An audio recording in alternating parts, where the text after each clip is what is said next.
மசாலா உருவாக்குறது ஒரு family time டே ஒவ்வொன்றா இது வீட்ல நமக்கு தேவையான பல விஷயங்களை இது நமக்கு செஞ்சு கொடுக்கும்.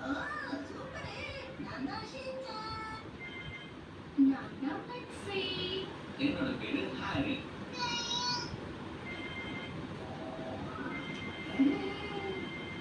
ஷின்சான் மிக்ஸி ஹாரி தாயா அவ ஈமாவரி அப்படின்னா என்னோட பேர் என்னன்னு சொல்லுங்க. என்ன பேர் நல்லா இருக்கும்? யோசிக்கிறேன்.